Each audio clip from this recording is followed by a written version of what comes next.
And what are you doing now? What stage of your life are you in? Honestly, I'm just present in the moment. No, not philosophically. Like, In the middle of the experiment itself, the frog will wake up. Oh. And if you don't bang it hard enough, they put in the extra work just to make sure that we understood it. So it's not really like the teaching methodology, because you will have some teachers that will put in the extra mile for you, and some teachers that will just, they're not being paid enough. Let's just be real for that. And they're just following the textbook as it goes.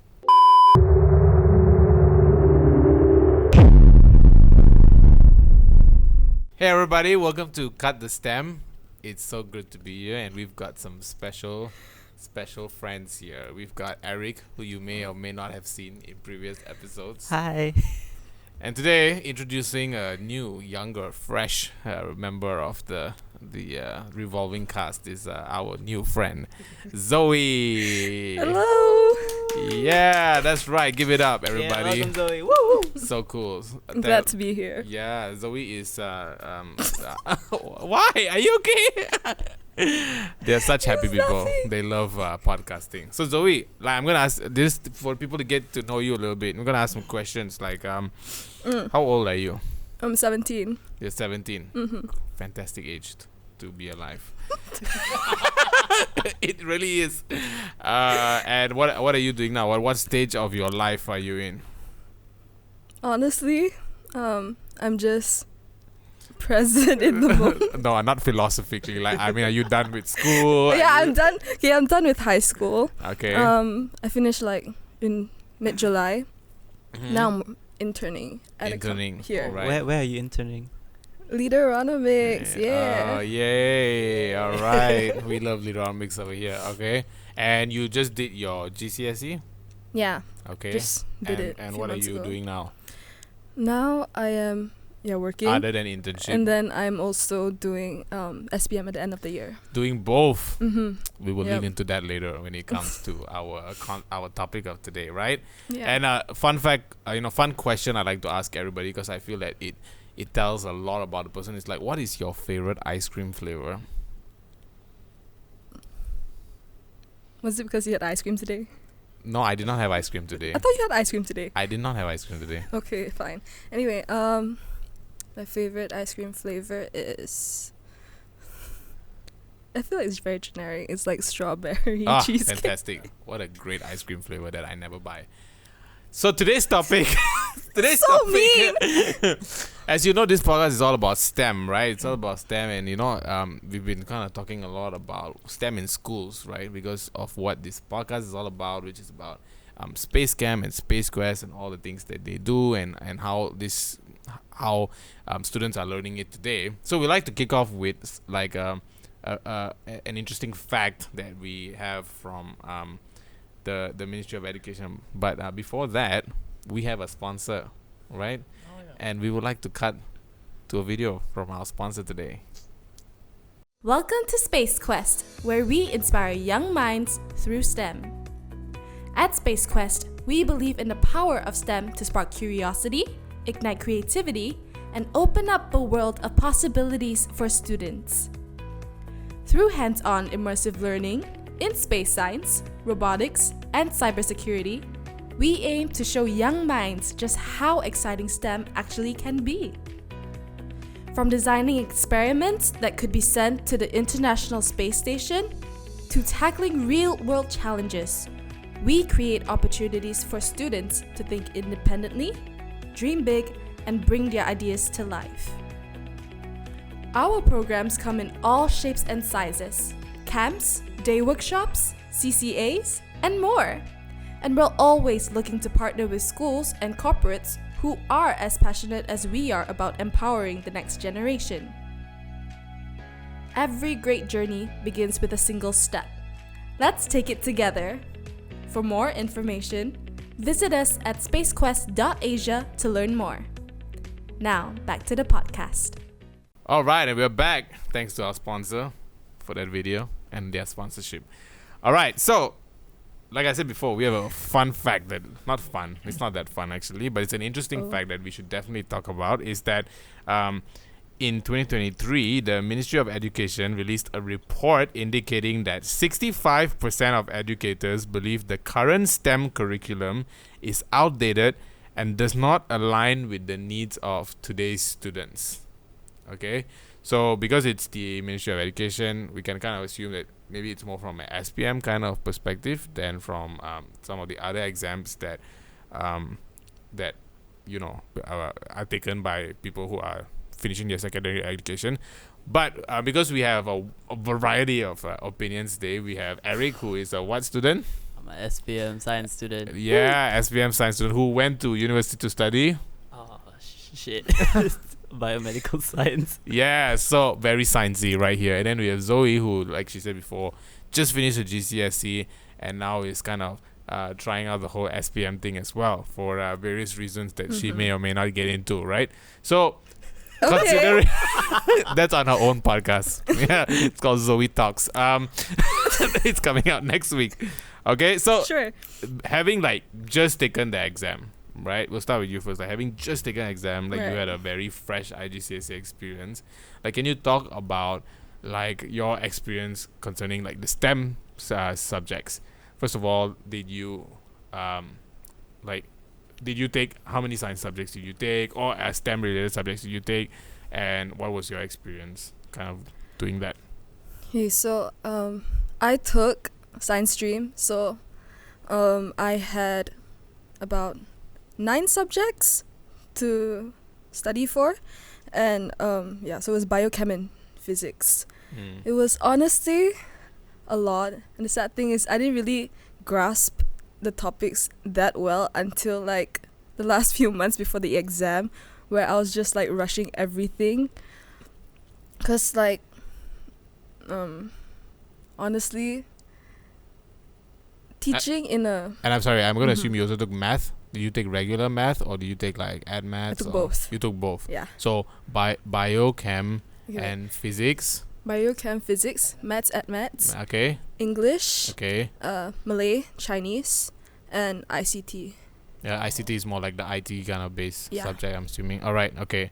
So with like 5 of those are like like STEM based stuff, right? What were some of the? You said you were struggling to comprehend some of it. What were some of the struggles leading up to the preparation? I mean, during the preparation leading up to the exam.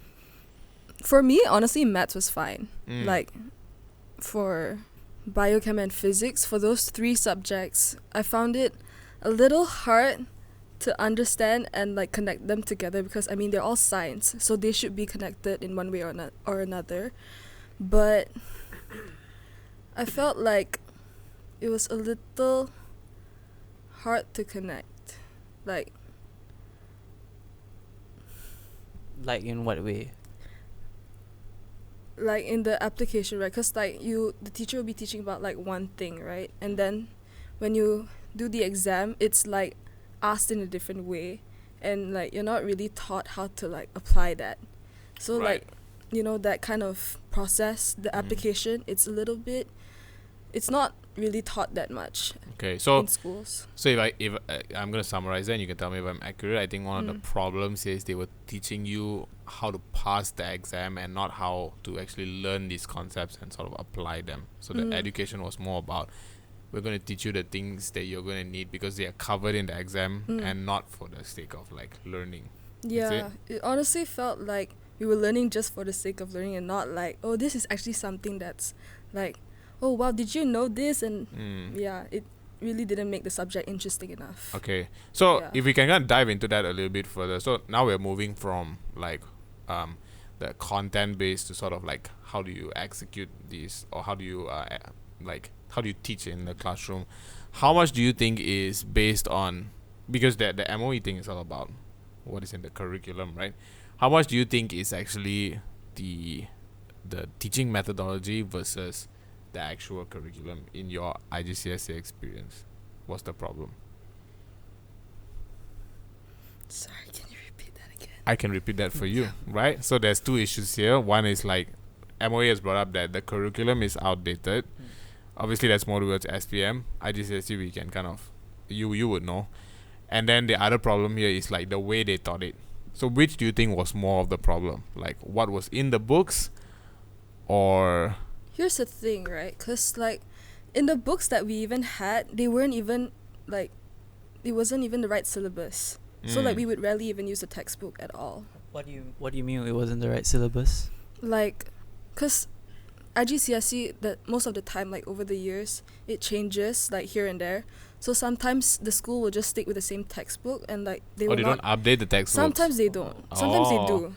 So how do you but what's coming on the latest exam is based on what is in the latest textbooks. So how does that work? No, so you'd have to do your own studying and all. Okay.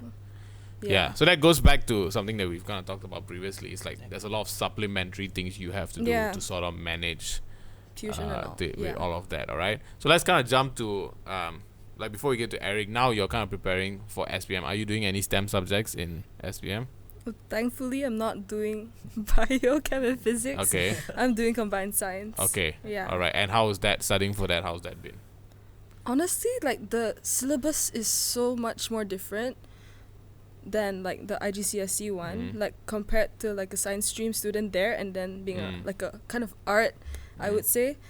So, like different in what way? Do you prefer like for it? example, like For example. for example, in SPM in Mm. combined science, we have to learn like CPR and all those kind of stuff. Like we have to learn like BMI. I mean, it's important, yeah, but like the syllabus is so different. Like this one teaches you about like how you should live your life Okay. a bit more than Ah. IG does, Okay. and then IGCSE is just like blah. Okay. You know, So it's just- you feel you feel that the IG stuff is more it's dry lah, like it's a lot of facts, very It is. theory heavy. It is, yeah. SPM is a little bit more practical. Is that but a it's good? also quite heavy as well, Okay. because like there's a lot more other stuff that I found out through like reading notes, like Mhm. that you have to know Okay. compared to IGs. All right. Okay. But in terms of the content, is it sort of similar, like what you are covering, or A few, yeah. okay? And having kind of gone to those 3 subjects in detail in your IGs, do you think it's helping your preparation for your science paper for SPM? A little bit, Mm. yeah. But there's also some other stuff there's other extra stuff you would have to do to understand Okay. the other topics. All right. Okay. So she's in the preparation phase. Yeah. You have sat for this exam. Yes, I have. Yes, quite a number of years already, Okay. but still the most recent of most Out of people all of in us, the yeah. office, yes. So, like, she's kind of looking like ahead. You're kind of looking behind. Can you confirm things she's saying? Do you have a different perspective? What's your take? You see, when I was studying for SPM, Mhm. it felt like there wasn't enough practical. Really? Like, I looked at it because for us, for Form 1 to Form 3, we study science. Everyone studies the same science subjects. Mm-hmm. Then you only break out in Form 4, where you choose your stream. So you either go into art streams or you go into pure science streams. I went into pure science, so I took biochem and physics, right? And then it's designed in a way where, yes, we have practical, but in actual reality, we kind of don't, right? It feels more 70% theory, 30% practical, only if the school has budget for it. Right, I remember my entire Form 4 or Form 5, the experiments we did also was just pretty basic ones. And I think one experiment that everyone, like for those who did SPM, that everyone could relate to when they did pure science stream was the dissection of the frog. And that also, schools rarely had budget for it, so they had to make us or the parents get the animals frog. itself. Ah. Yeah. Mm-hmm. And you can tell that there was no allocated budget for these types of experiments, even because when we were even conducting the experiment itself, the lab equipment also wasn't at its best functionality. And I think the chloroform also that they used to like kind of like make the frog go sleep, wasn't strong because in the middle of the experiment itself, the frog will wake up. And if you don't bang it hard enough, then it will jump. Yikes. And one of my classmates had the frog come alive and the intestines dropped out. Oh my gosh. Yeah. But coming back to the topic, it's not keeping the students engaged lah. Okay. Because when you cut down on the practical experiments and you're just making them go through the entire theory from start to end, and then at the end of the day you make them like do the exam. And it's funny because paper 3 of the STEM subjects for SPM is about conducting an experiment. And how do you expect us to like build an experiment from scratch or remember an experiment we did if there was no actual lab activity happening Right. for all the individual subjects or chapters? Yeah. So here we are kind of presented with like a third problem. So we have a curriculum problem, we have a teaching methodology problem, and a sub problem is that like this budget problem where because of public school budgets, they are not like able to have all these things. Jumping back to like the GCSE experience, were all these resources kind of provided for you to have these experiences that are quite like needed? For us, yes, the resources were there. It's just like the teacher, like sometimes I think they would prioritize theory over practical. So sometimes we wouldn't really get to do the experiments, and you know when that happens, sometimes some students like they just don't get it because they're not doing it. Right. Yeah, so it's harder for some students to understand. Right. And again, because it's around this very exam centric culture where you're very focused on the facts needed to sort of pass answer the questions rather than. So again, very like one thing that you see over here is that SPM is a Malaysian exam by the Malaysian government. So obviously, it is a reflection of our teaching methodology. But even when we take an international paper set in our context, the kind of like the perspective that we have towards it doesn't change, which is also a little bit problematic, right? When it comes to how the students are able to do in their exam. Yeah. So, like, how much of it do you think it's it was the teacher's problem? Because again, we want to talk about the curriculum versus like the methodology. Over here, the educators are saying it's a curriculum problem. Do you see that from their perspective? Do you think like they are also having an issue? They are sort of like stuck in what they can do. Maybe we start with the public school kind of setting. I feel like I'm not sure how much the curriculum has changed for SPM, like the STEM subject specifically, but I'm not sure if like the teachers themselves are receiving the proper upscaling as the curriculum changes, and it's quite sad because they do have a passion for it for once. I know a lot of my STEM school teachers that really like change the way the textbook is teaching us just so that we can understand it ourselves, and they put in the extra work just to make sure that we understood it. So it's not really like the teaching methodology because you will have some teachers that will put in the extra mile for you, and some teachers that will just, they're not being paid enough, let's just be real for that, and they're just following the textbook as it goes. But yeah, I think it might be the curriculum itself for SPM, mainly because it's the inability to connect the dots within the chapters we are studying. Right. It feels very like after one chapter ends, okay, done, let's move on to the next chapter. But there is actually a continuous flow if we were taught to how to like connect it or stitch it together. Like for example, when we study chemistry versus when we study biology, certain chemical reactions create this chain reaction that causes this biological difference or effect, but we are not taught this. We are taught it to be very separate standalone subjects. So it's just quite sad because yes, for SPM the foundational STEM subject does give me a good standing point when I enter college and when I enter university, Right. but that's only when I realize or can like see how it all intertwines with one another only when I entered university. Okay. Yeah. Right.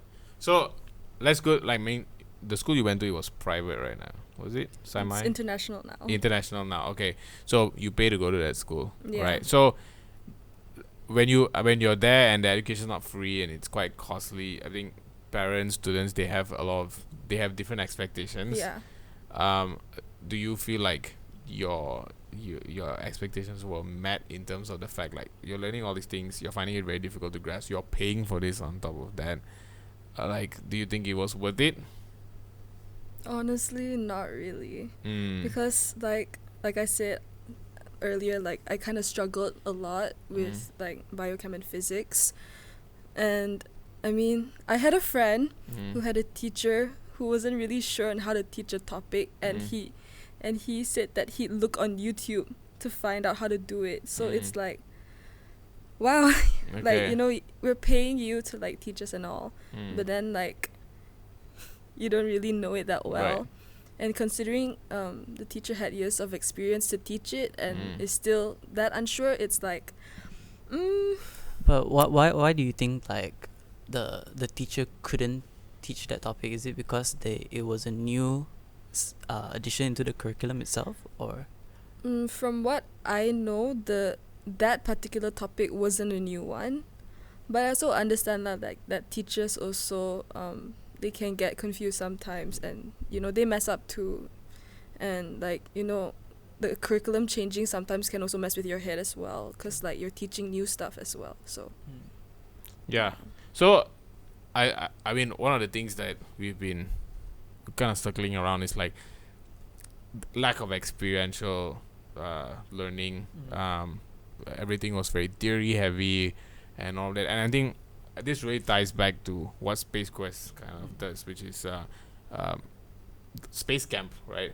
Is a big thing that that you guys are all about. Like, I mean, how do you think programs like Space Camp can kind of fill that void that you know a lot of students have in their experience? I think it comes down to like what we have already gone through. That was one of the things that made Space Quest kind of like emerge, mainly because we realized the lack of hands-on experience that we got when we were studying STEM, and we wanted to kind of like shift it in a way where the courses that we offer in Space Quest, so we offer space science, cybersecurity, robotics, and we want to, although we have the fundamental theory to kind of give you a basic solid foundation, we want to give you also the hands-on and its takeaway where it can be transferable to when you enter the working world also. You know, these are the tools, these are the foundational principles that you need, and you know that it can be transferred to anywhere you go to within the same industry. Right. And what do you think Space Camp can do? Because you're sort of fresh out of the, you know, the like the whole school system. As someone who's very new out of that, do you think an experience like that would have helped? honestly, yeah, it would open some like new ideas and doors for people, because I don't think people would I don't think some people would like purposely look into that because they wouldn't think of it in the first place. Right. Yeah. Yeah. So it would definitely influence some people in the decision making of like what they're gonna study in the future. And I think that one of the things that maybe a lot of people looking at things like Space Camp, and they find it like a step too far away from what kids are doing in school, right? Which is the fundamentals. So like, why are you recommending space to them, right? But ultimately, if that is, you know, space is filled with like STEM things in it, and you need those fundamentals to kind of get there. And yes, not everybody's going to go to space or be an astronaut, but I think what programs like this do is it makes all these fundamental things really exciting, because then you know that it could lead to all of these sort of things. Like, having been to these programs that Space Quest does, do you feel that that is something that the students kind of pick up on, that all these things now have this practical application to it? I mean, if you look at STEM, right, it's a whole universe on its own, and people, I feel like from Malaysians, or like specifically, we barely just scratched the surface of STEM, and it's mainly because like we still like deep down we're just touching like biology, chemistry, physics, but there's so much opportunities out there that have yet to be explored. And because we're the type for Malaysians, we're the type where we need to see something happen and that results only, then we take that step, you know. But if we bring it to them straight away, then at least it gives kids an opportunity to just try and experience. And if it's actually your passion, if it's actually your calling, then at least you had the opportunity to do the beta testing and all. Right. Yeah. Right. And I think before we kind of like wrap up, right, I think that change needs to happen in our schools, and change is a two-way thing, right? So I think students also kind of need to adapt, and then there's also the change that comes from teachers. So as a student, right, what do you think are like at least one change you can recommend for students, and like a change, like move forward, and for like from the educator's perspective, what is one thing you would like to see change? Okay, for the students, the best thing that I could ever recommend is find out which study method works best for you. Because for me, I was struggling with it for like the entire of high school, and I was just drowning in the subjects, and I was like, I don't know how to study. How am I gonna know this? Like, sometimes I may know the information, but when they ask about it, I don't know what information that they want. So like, yeah, find out what suits you best when you study. For the teachers, the educators, I would say interact more with your students. Yeah, be more engaging with them, and like find out what is the best way. I know teachers can't go individually to everyone in the class and be like, oh, this is what you should do, blah blah blah, but like at the highest capacity you should try and keep teaching, engaging to the students so that they don't fall back. Yeah. Eric? I feel like for the students, don't be afraid to voice out your concerns. Mainly because I realized that when I was studying, the moment I couldn't grasp a certain part of a subject, and I just left it be because I was too afraid to like voice it out, the entire remaining like months of learning all the other chapters went blur because of that one mistake. Right. Yeah, and it's very hard to voice that you don't understand something, because you will then be interpreted as, oh, I'm slowing people down, or I'm just so stupid that I cannot understand this. Why can't my friends understand this, and so on.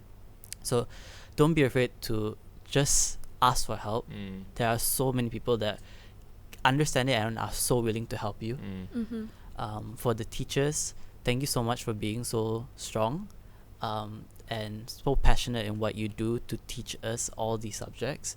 But continue fighting for your students, fighting for all the wild ideas they come out with, or even when it comes to marking their papers. Don't hold the schema jawapan as like your gauntlet, you know.